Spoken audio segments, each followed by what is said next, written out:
Hi, hello, happy Sabbath and Shabbat Shalom. Okay, we're starting in the greenhouse for a bit of a change. As you can see, my little onions are picking up and getting some speed on. Hopefully they'll do better in here and develop in a normal way rather than how they have outside. I don't know how much difference it'll make being in here. I just really don't know. And no, I still haven't gotten up and hung the, I need to. It's going to peel off the roof and have to be a real big mess and be put back on if I don't hurry. So, of course, yeah, the mulberry's sitting back there doing its thing, as it has for a long time. You may or may not be able to tell the difference, but a lot, especially, let me zoom up close. A lot of the tops that froze off of the spider plants did not kill the plant because the base root was still in great shape. So, altogether, new tops coming out of the ground and babies trying to struggle to survive in here. Quite a mess, I'm sure, but the babies are still alive, generally speaking, and the adults are still alive as well. See, some of the leaves have that freeze fringe to them, but they're generally coming right back out. Very encouraging. Again, you've got them big, massive roots on them, tuberous roots, because they are part of the asparagus family. And of course, I'll be putting the pineapples back outside so they can get some good sunny weather soon. Those two pots have seeds in them now. These pots, if they don't come back, they'll end up getting new seeds in them too. A little at a time. I may fail again, but I inevitably keep trying to get a celery stalk to live. It's got roots, and it's got roots pretty quick, but for some reason I never seem to get them to last very long in that position. But it's got roots already, and it's only been in there a couple days. Hopefully here pretty soon I'll be getting it out, getting it potted, something, and get it to maybe, hopefully, grow. Not for sure exactly why I've never successfully got them to root here, except that it may just be too warm. I don't know. When I last had a bunch of successful rootings of celery, it was up in Wisconsin, and well, they took off like weeds. I mean, they grew faster than these things do. This little plant, I can never remember the name of it, still growing. The amaryllis is shedding its leaves, but that's kind of to be expected. But hopefully now this year, see, it didn't flower at all last year. It didn't put up a flower whatsoever, but it sure put up leaves for a long time. So hopefully this coming year it will put on an actual flower or more. Alright, of course the mother-in-law's tongues are coming along nicely, and the non-variegated spider plant, again part of the same asparagus family, is out there. Since we're starting from here, we'll work our way out from here towards the shop with information and further on. Of course, the boys look all the same. We had Idamore hoof trimming over, and everybody, including Mr. O'Malley, got their hooves trimmed, except the mama here. Ginger with silver and gold there. Silver's the one facing those buttwards with the poopy butt. They both have poopy butts. Anyhow, so Ginger's mama to those two babies. Silver is a boy, gold is a girl. Again, I thought about naming. You see what an udder she has? She has an utterly perfect udder. It's massive it's her second baby, but she comes from championship bloodline of La Manchas as well as some Alpine. So she's got mostly alpine markings and La Mancha milk production. So I thought about naming them copper and nickel, but Mom was insistent they're silver and gold, so they'll be silver and gold. Samantha here, we don't know if she's pregnant or not. Hopefully, but we haven't tested her.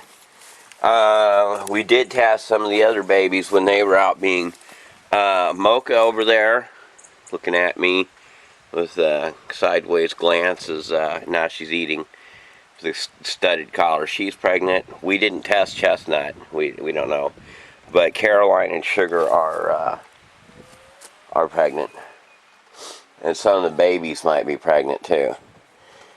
I threw some, since I've got such healthy vetch over here, so I've got lots of vetch growing up in here, and some of it's over a foot tall. Or long, if you will, tall, long. I went ahead and put some lentils over here. I had some organic lentils given to me, so I broadcast them in various parts of the property.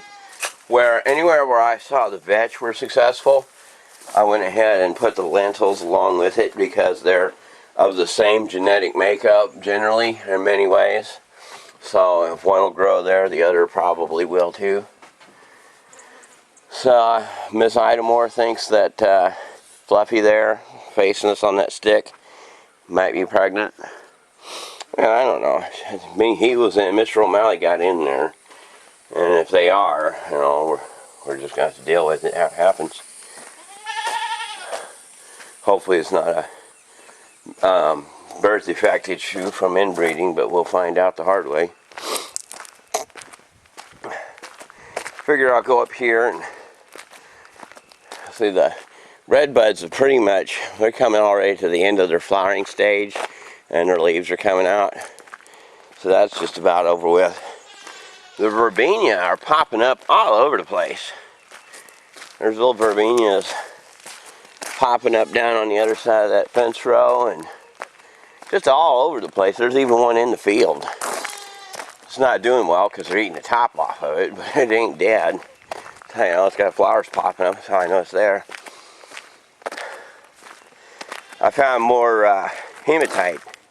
I'm up to probably about 30 pounds of super gene hematite.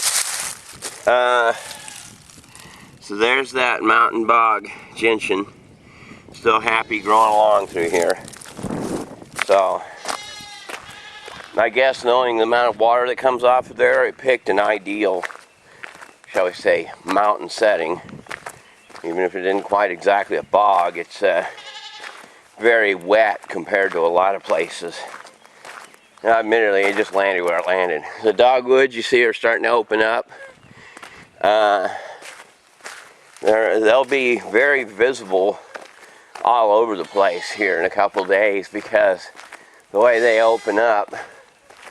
So there are other ones up through the woods over there that aren't super easy to see until they get into absolutely full open bloom. Then just like suddenly they're all in there. Of course the dandelions are coming up. This blackberry is really taking its time to come out. You know, it's not dead, it's just taking its time to come out. So no real development there. But we've got an iris flag popping up here. So some of them will be blooming soon. So yeah, hopefully here pretty soon this field will be all flush with iris flowers. These little flowery things here are getting up pretty good. Again, I do not know what they're called. And I was thinking for sure by now these black raspberries would have been flowering, but they haven't opened to bloom. I thought I saw buds, but nothing yet. Oh well. So yeah, I threw vetch all in around through here because I saw vetch already. I mean through lentils in here because I saw a vegetable through here. But there's also, Mom calls them Johnny Jump Ups. They're a type of violet. They're not super evident at the moment, but they're getting more evident, more populous here. The grave hyacinths, amazingly, are still on. They're getting through their blooming period. They're starting to, some of them are finishing their bloom, but they're still in bloom. Then over here, okay, see here we've got wild strawberries all scattered through here. They're hard to see till you're practically standing on top of them. Again, more more verbena popping up everywhere. But yeah, the apple blossoms are coming out. Mom asked me if I was going to try to thin them. I'm like, no, ain't no way I could figure out how to thin them. I ain't that good at that stuff. I realize it's the best idea to do it, but I'm no good at it. So I'd end up knocking every bloom off and you wouldn't have a single apple. Creeping phlox has expanded just a little bit. Over here, and some pretty good colorful patches of it. The different shades. Of course, there's the phlox, and there's the verbena, and there's more phlox of a different color. This really needs to be fertilized.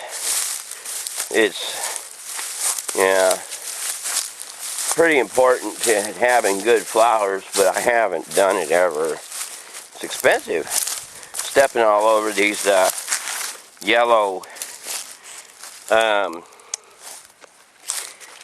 coneflowers. Otherwise, part of the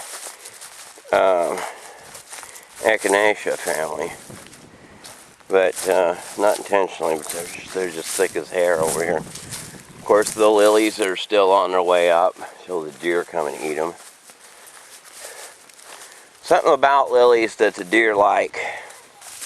They eat the tiger lilies and the day lilies and the giant lilies and pretty much any lilies around here. As soon as they realize they're here, they'll just come and bite the flower tops off. Now, admittedly, I've tasted them before. Lilies are very sweet for a flower. I mean, I don't know if they're poisonous or not, but they ain't killed me yet. I haven't eaten just a whole lot of them, but they are very sweet. You can really taste the nectar in them. Okay, these flowers are still carrying on a little bit, but pretty soon you should be seeing the white hyacinths in here somewhere. They'll be up. This is the 1, 2, 4, 5, 6, 7, 8, 9. It's hard to count them.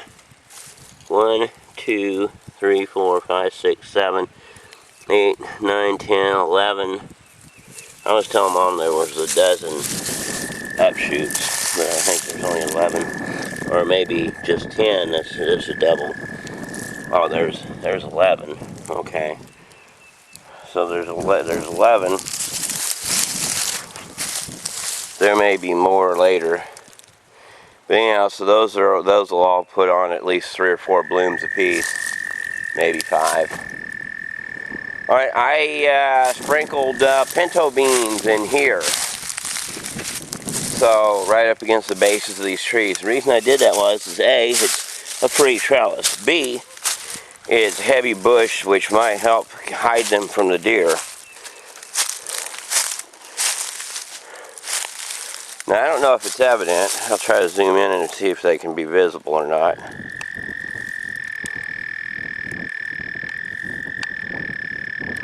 Those little white specks are organic brown rice.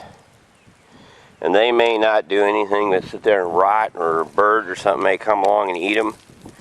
But I put them in here because a mouse was eating them in the house, and the reason Mom even got them is because of the fact that they were certified non-GMO, organically raised brown rice. So I just thought I'd throw them out here and see what they do. This gets dry sometimes and it gets wet sometimes, and for all I know, they may not do anything. It is what it is. Of course, you see, most of the daffodils are done. The lilies are still coming up over here. The tulips are still struggling along.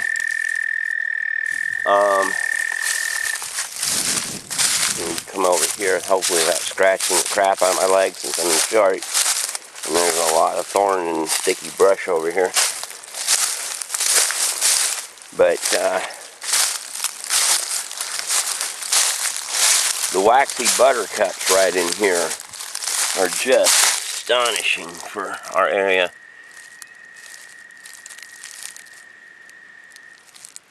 Hopefully anybody that wants a screenshot can get one out of that.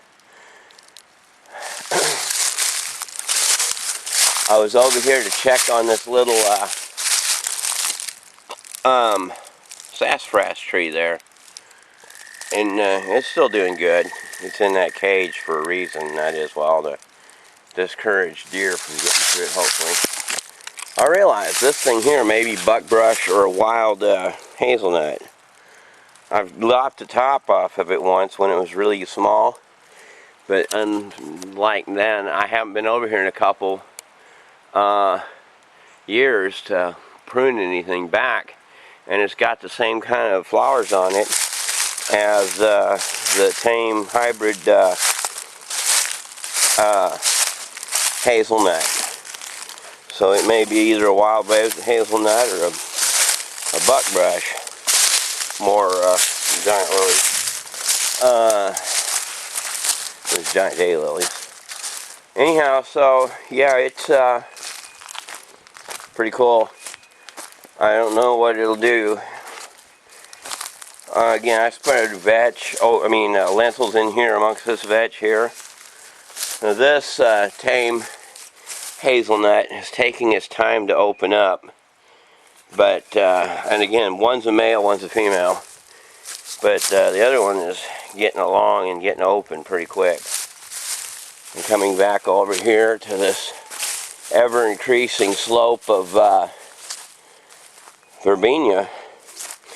You notice, especially right in here, see the tremendously different depth of color. I'm going to see if I can get that out of that grass.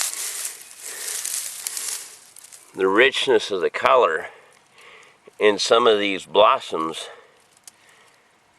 at here to there. I don't think it's genetic. I think it's mineral content, because I have the same thing downstairs. They're really dark when they're downstairs a lot of the time, and I think it has to do with mineral content or soil acidity or something, where some of them are a little bit pale and some of them are really, really, really dark, and the vibrance is just amazing. This group here, and I think once they, well, if it's iron, one thing about it, if it is iron, is just sitting under this machine, and any rust coming off of it would be fresh iron oxide. Don't know if that's what it is, though. Don't hold me to that, because that would be just a vague guess. Now, because I'm on a limited time this morning, I just want to briefly go through here real quick and mention what's going on. My other watering bucket for the baby broke, so I had to replace that with a bigger, heavier rubber bucket. Rubber baby buggy bucket. Anyhow, so there's, oh wow, the monsters already put their little paws right in my, I've got a lid for that. I need to put it on there. Well, hang on. I should have realized that. That's either it could be a cat, could be a possum, could be anything. It wasn't there yesterday. I keep forgetting the obvious, and that is that there's varmints out here. And I should have put the lid right on that thing. Let me go get the lid.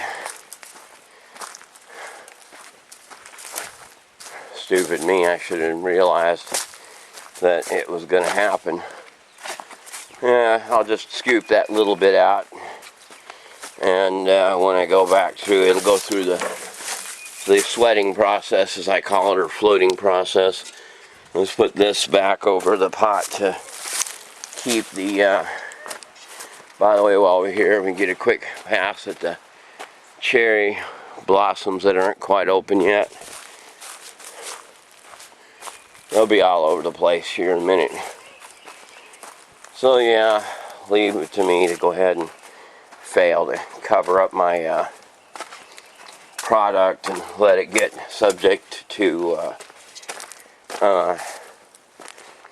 damage. Boy, figures. Just plain figures. Alright. So, let's put that on there. That'll keep stuff out of it. This thing up here, I didn't see them in it, but I need to put a box top over it again because they'll get into it too.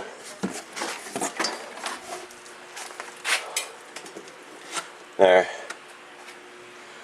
And that's got a lid on it. This has got a lid on it.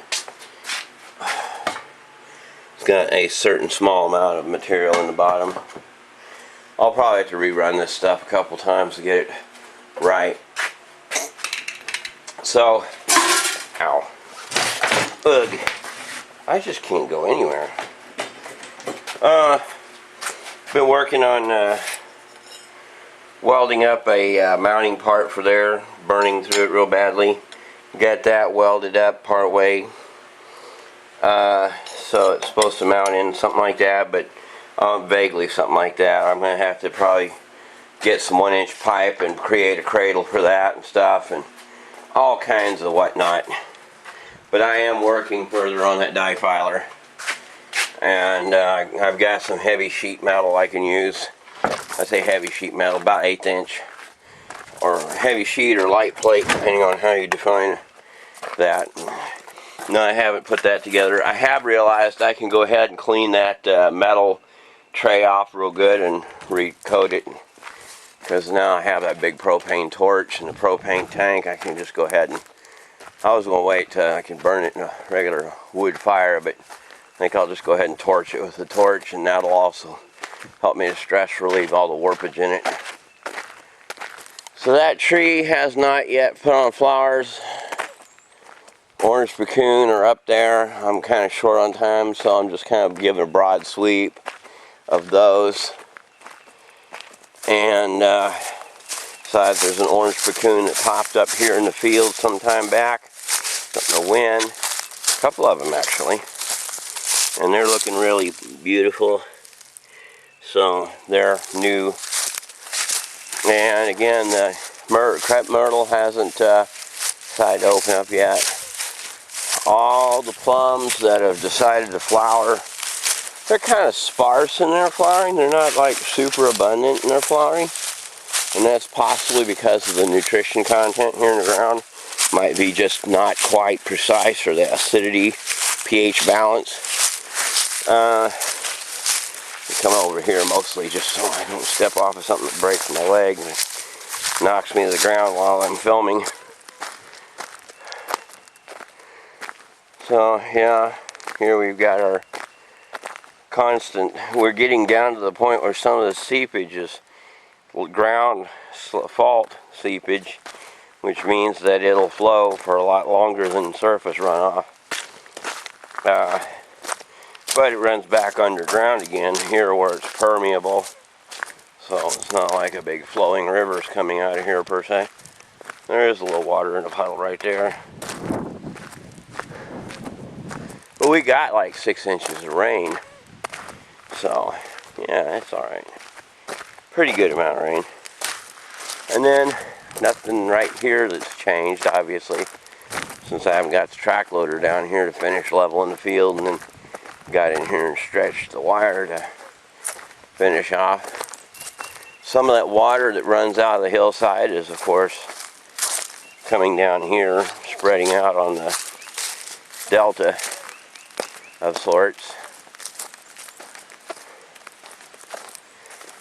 Now over here, you can see the effect of Well, the water was so high in the field, it came all the way down here, eroded dirt all the way over here, but it kept it from clogging up the little miniature pond over here.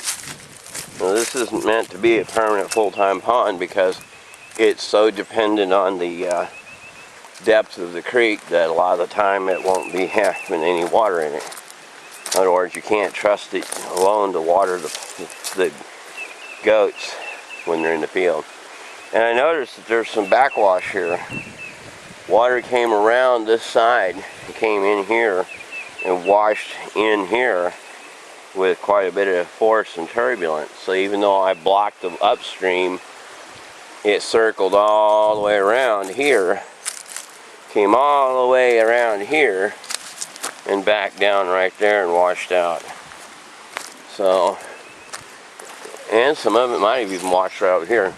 It was pretty deep in the field. I mean, it was quite deep in the field. But you can, like I say, you can see the erosion here coming down this spillway right here to quite a clip. And no surprise, I figured it would.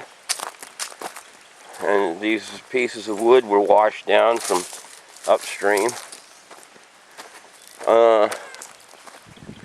Haven't been down here to see what the water did to the side of the hill. It's coming out there pretty smoothly there, drip, drip, drip. It's not gushing, but it's flowing out of the crevices in the rocks. Make certain that's all the way out. Anyhow, so yeah, that's still got to be worked on yet, obviously. And this is our high water mark. So where I'm standing right here at the lowest point, it's not quite up to, I guess about here roughly on me.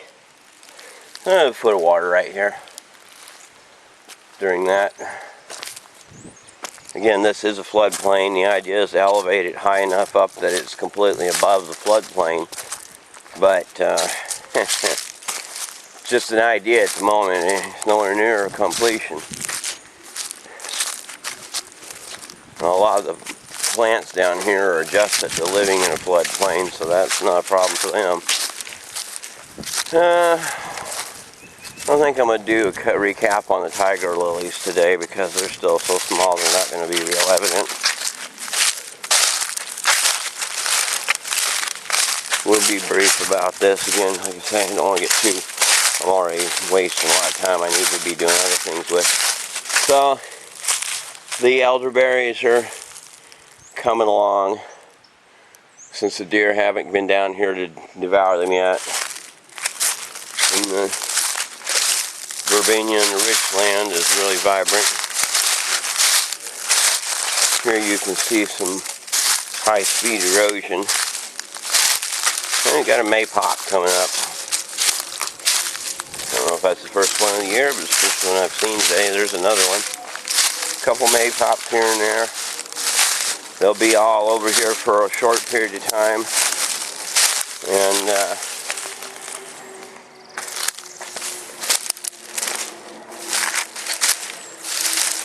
there's a bunch right there. I know some people, they're May apple, May pop, May flower, whatever. There's all different names for them. I'm seeing a few more poking their heads out. Shoots.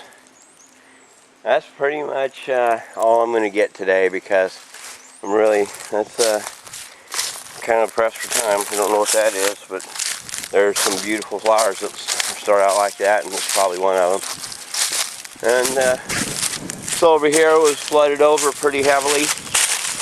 Washed some of the bank down, sloughing. You know, I'm not going to try to detail it today. But, so I'm going to call out a report, and we'll see you next Sabbath.